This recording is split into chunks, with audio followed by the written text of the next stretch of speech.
Game On presents the Seattle Training Camp Special.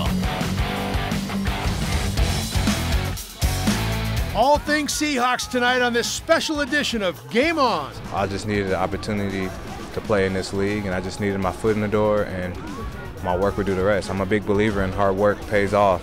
We'll talk to former Portland State Viking star Deshaun Shedd to get an update on his recovery and how he overcame the odds to become an NFL starter. Plus, from free agent signings to the latest crop of rookies. I'm excited to be in the league, excited to be in Seattle. So I think I'm just going to take it one day at a time, keep studying, and then keep improving. We'll highlight the players you should watch out for, both offense and defense. And we'll catch up with former Seattle quarterback Warren Moon to get his take on the 2017 team and their chances of turning in a super season. All that and much more ahead on this Seattle preseason special edition of Game On. Hello and welcome to our Seattle Training Camp Special. I'm your host, Stan Brock. I'm at the Seattle Seahawks Training Complex in Renton, Washington. Now for the next 30 minutes, we'll look ahead to what Seattle fans are hoping to be a special championship season. Before we get started, let's take a look back at how the 2016 season ended for Seattle. The Seahawks were crowned the NFC West champions with a 10-5-1 record. Now, Seattle lost only once at home. Another trip to the playoffs. It started with a home game against the Detroit Lions. Seattle advanced to the divisional round after a 26-6 win, but the Seahawks season ended the following week with a 36-20 loss to the Atlanta Falcons. Looking ahead to the 2017 season now, it's going to be a tough one for Seattle. The Seahawks, they open on the road against the Green Bay Packers on September 10th. Then they'll host the 49ers, travel to Tennessee to take on Marcus Mariota and the Titans on September 24th. Then it's back home against the Colts on Sunday Night Football on October 1st. Other big games include a home date against the Falcons on Monday, November 20th, and then a huge road test against the Cowboys in Dallas on Christmas Eve.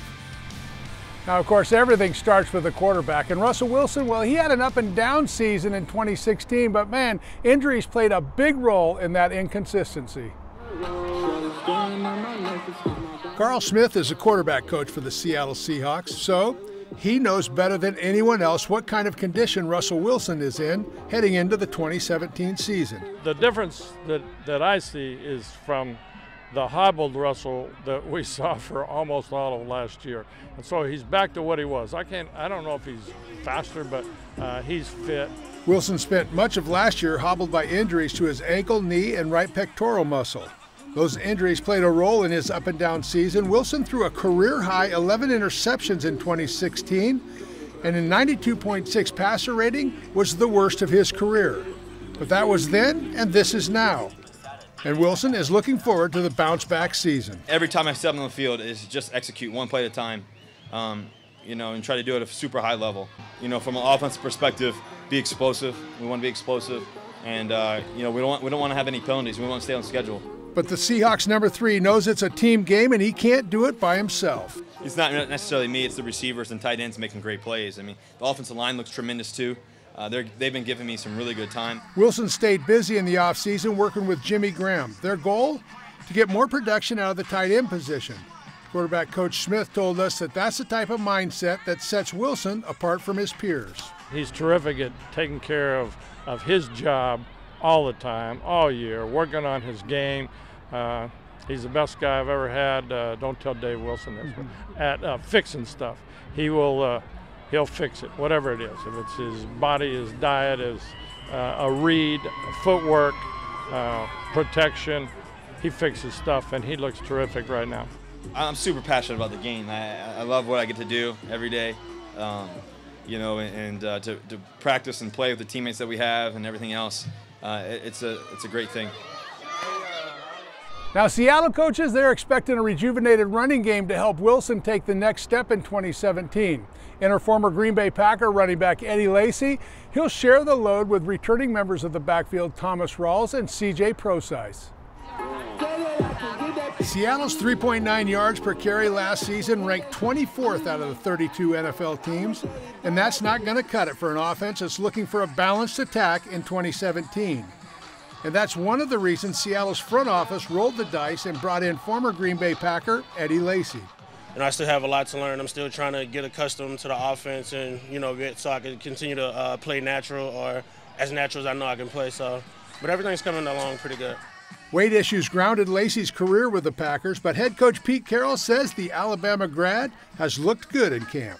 He's already shown. He's in shape.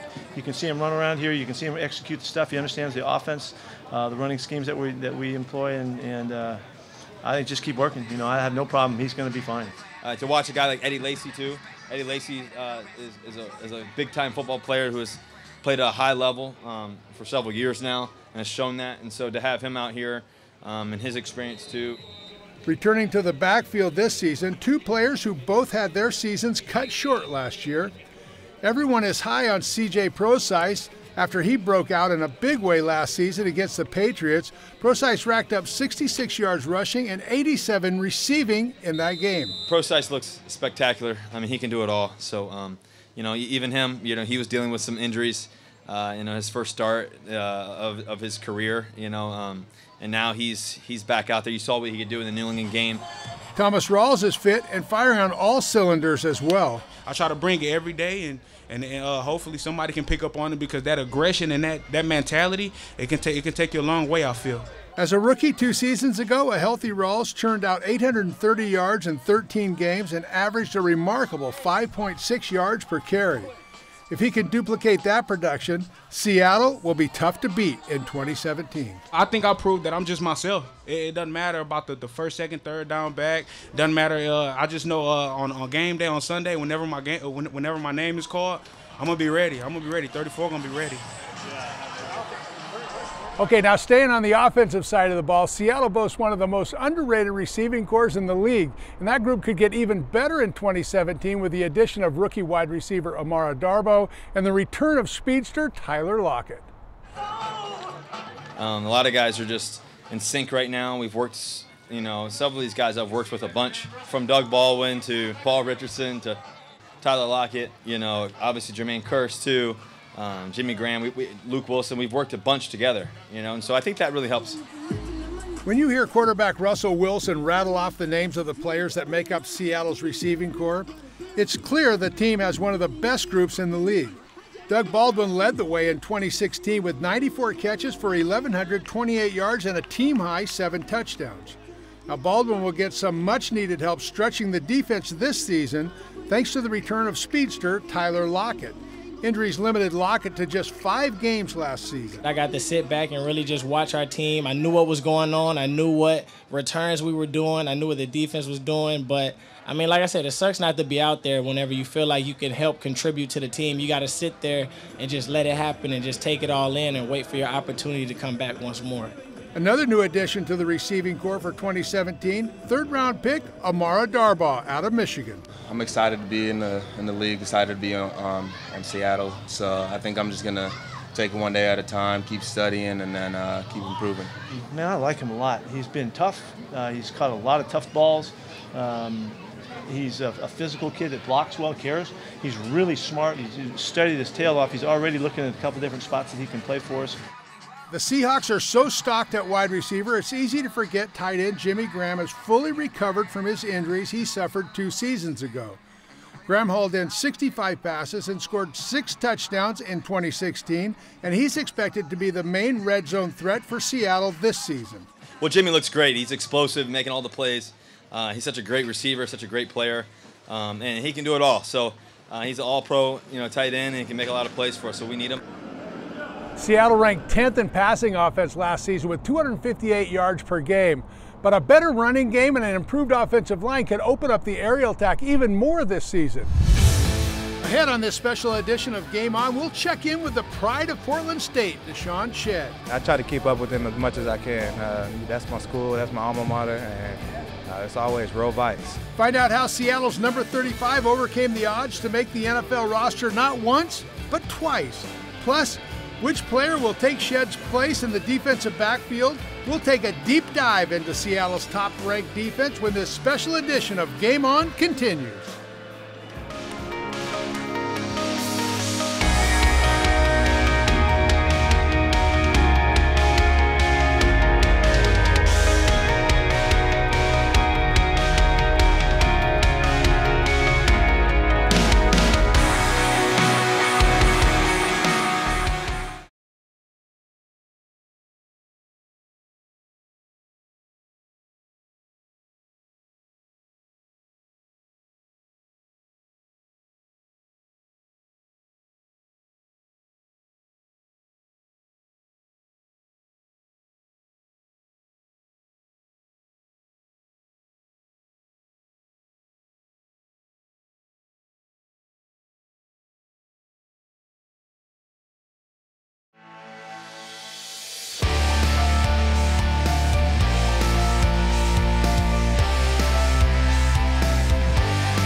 And welcome back to our Seattle training camp special. Now let's switch over to the defensive side of the ball. Defensive coordinator Chris Richard, he has a big decision to make. Who's going to fill in for Portland State Viking alum Deshaun Shedd at the cornerback position?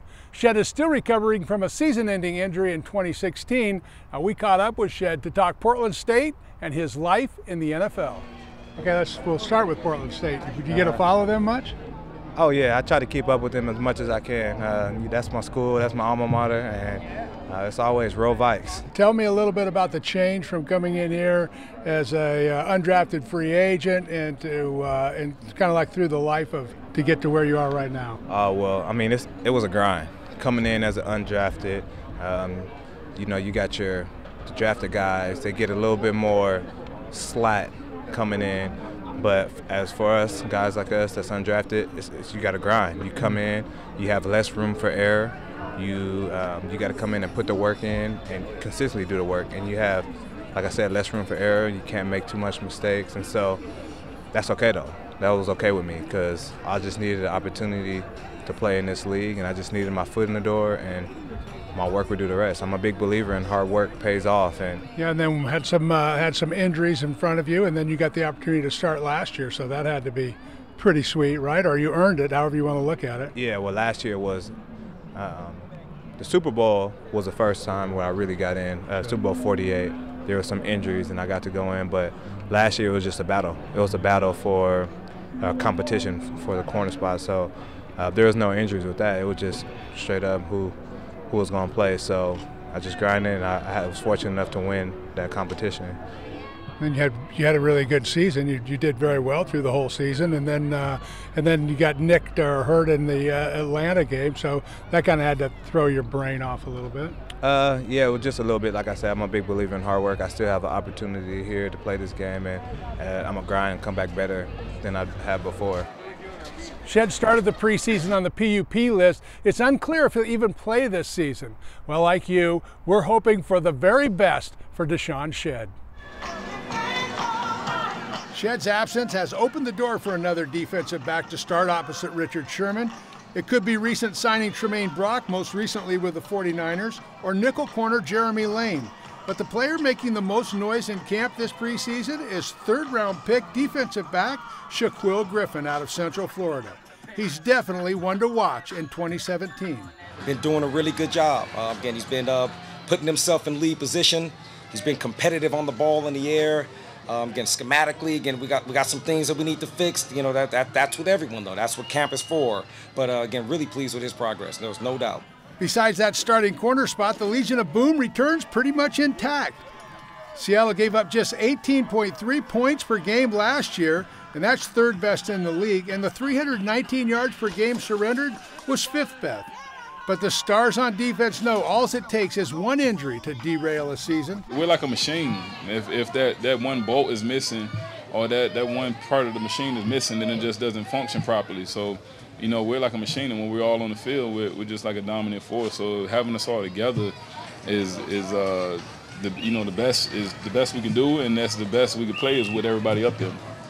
Depth is also big, and that's why Seattle's front office used 6 of their 11 draft picks on defensive players this season. It feels like the first year I was here.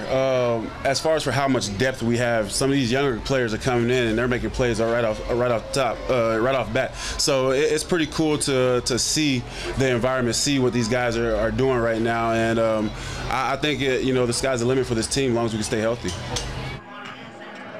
One player the defense will miss is Seattle's first pick in the 2017 draft. The Seahawks chose defensive tackle Malik McDowell in the second round. But just a few weeks before camp started, McDowell was hurt in an ATV accident. He's back in Michigan recovering. The team hasn't released specifics about the injuries, and even the coaches aren't sure when or even if he'll hit the field this season.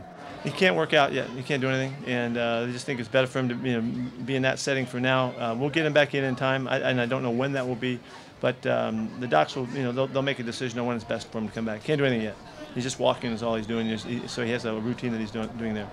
McDowell released a statement after the news broke about his accident. He said his injuries are not career-threatening, and he expects to join the team at some point this season.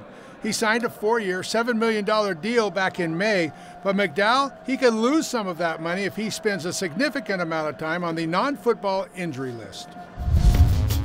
Next on this Seahawks training camp special edition of Game On, the Seahawks lost starting left tackle George Font already this preseason. Luckily, the front office brought in reinforcements during the offseason, so what's next for the O-line? I'll break it down on the other side of the break. Stay with us.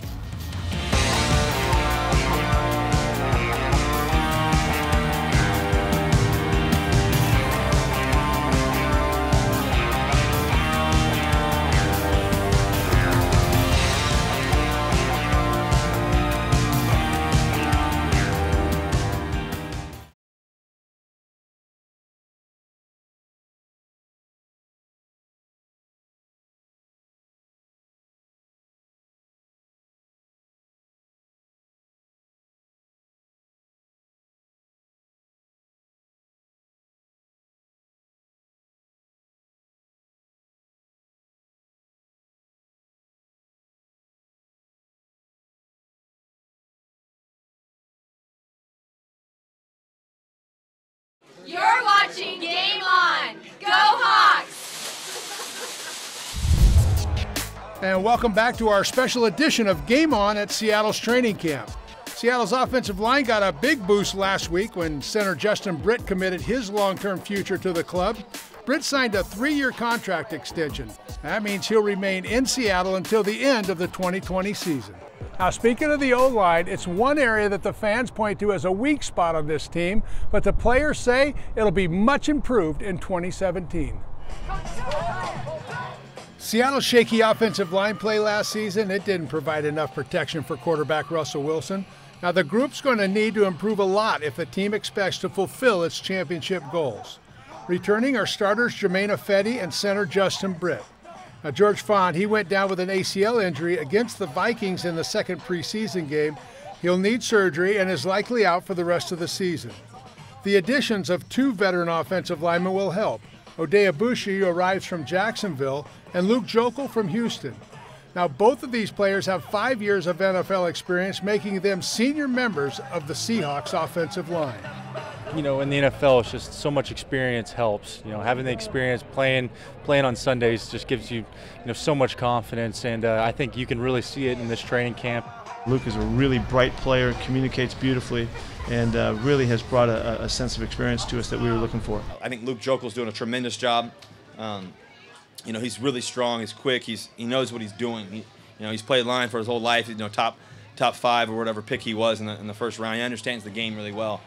Now it falls on offensive line coach Tom Cable to find the 5 players who work the best together and put them in the best positions to succeed. Tom's done quite a bit of exchanging guys just to make sure that we're getting a good look. We want to see guys play with other guys, see how the connection clicks or not. We're finding some consistency, it seems like, up front in terms of who's playing where and everything else. The good thing is, though, we have guys that can fill those spaces. Now, Jokel is one of those players. The 2nd overall pick by the Jacksonville Jaguars in the 2013 draft, he arrived on a 1-year contract. But instead of focusing on his future, he's firmly entrenched in the here and now. I'm just focusing on just each day ahead of me. My goal is just go out there and compete every single day, have a dominant presence, and go out there and compete for whatever position they need. And now Seattle gave up 42 sacks last season. That's the 6th worst in the league. They'll need to improve on that if they hope to keep Russell Wilson healthy in 2017. Now, one of the best quarterbacks in Seattle history now works as a radio analyst for game day broadcasts. Of course, we're talking about the great Warren Moon. I caught up with him to get his take on the upcoming season. How do you feel, first of all? I feel really good. At this point in my life, I'm 60 years old. I played 23 years of professional football, but I don't have any after effects of it. Well, let's talk a little bit about the Seahawks. One of my big concerns and things that I always look for, I always check the offensive line.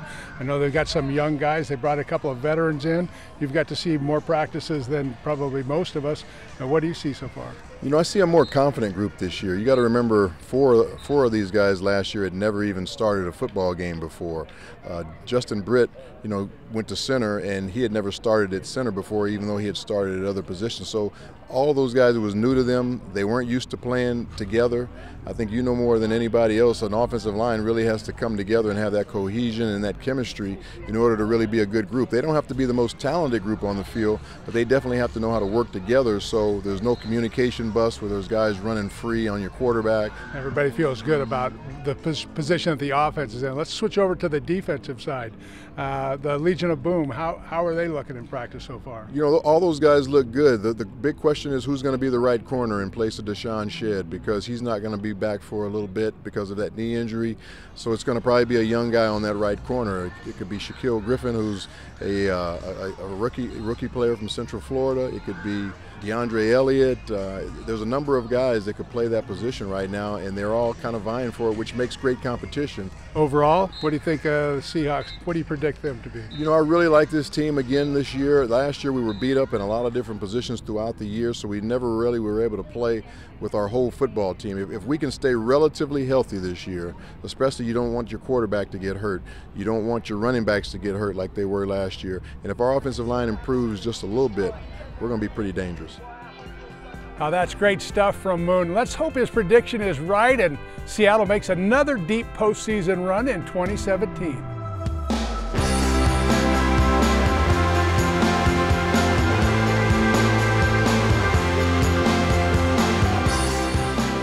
Thanks for joining us for our Seattle Training Camp special. Have a great night, everybody.